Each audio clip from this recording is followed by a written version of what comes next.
folks, man, back for another day out in East Lansing riding the bike. We're at some point in November. I don't know the day.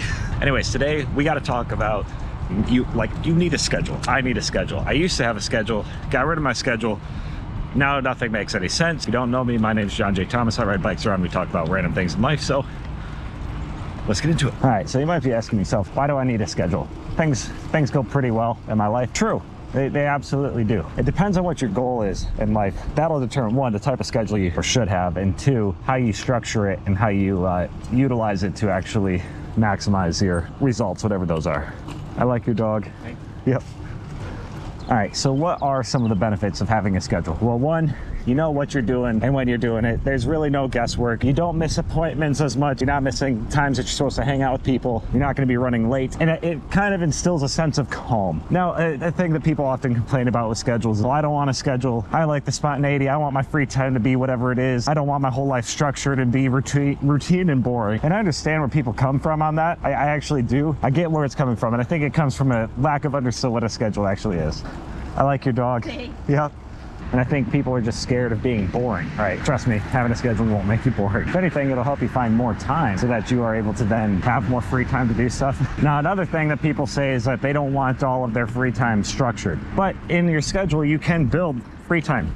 Don't plan anything this day, do whatever you want. From this time to this time, I do whatever I want. It doesn't matter what it is. And just because you have a schedule doesn't mean that you can't deviate from that schedule when the time calls. If you get a friend that says, hey, you know what, I just won 2 tickets to this concert, it's tomorrow night, can you go? Well, if you got a schedule, you're like, yeah, let me check real quick, look at it, and you're like, yep, I'm actually free. I just got to move like 2 things around that are pretty easy, and then we can go, let's do it. You can still be spontaneous, you can still have the things that you want, but you at least know what you got to move around and what you got to do and the cost of everything is. Now, the benefits of having a schedule, if your goal is to find more free time in your day to hang out with your friends and family, well, planning out a schedule to know what you need to do and when will make sure that you can stay on top of all of the stuff that you need to do in your daily, weekly, monthly, yearly life so that you can ensure everything's done so you don't miss out on that time with your friends and family. You can build that into your schedule. This is non-negotiable time. Now, let's say you are someone at work, right? Okay, so right now the economy is in a weird place, probably heading into a recession. Not to be all like fear pornish or anything about this, but there's a good chance that coming up here, definitely going to be an increase in unemployment and people are going to be cut from jobs. Sucks, I don't like it, but it's true. It's going to happen. Something you'll notice, the people who aren't going to get cut are the very productive ones, the people who are adding a lot of value to the company. Making sure you have a schedule so you're on top of everything and you're able to provide that value and make sure you're meeting all the deadlines, exceeding deadlines, really kind of making yourself out to be like a star in your workplace is going to help, you know, with job security.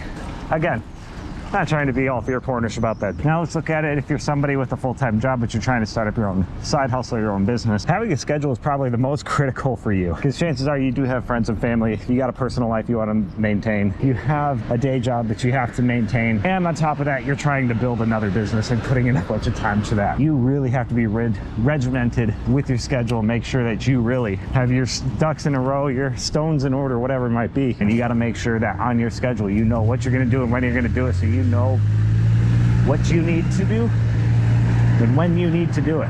I know I just said like the same thing. That important, right? Like it's critical. Now what your schedule looks like, you know, is going to be a little bit different than what it might look like for somebody else. If you're a student, it's going to look different than it is for somebody who just wants to spend more time with their family. Think of your life as like a jar.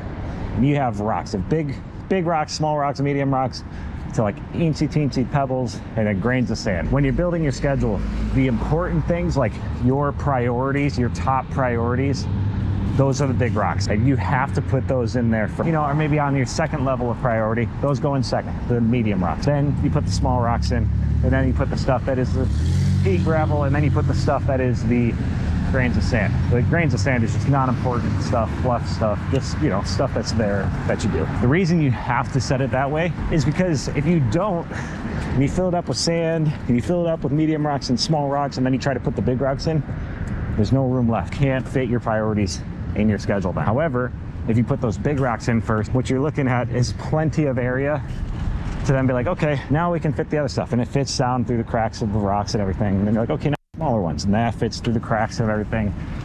And then you know, shake it up, rearrange it a little bit, make sure it's working.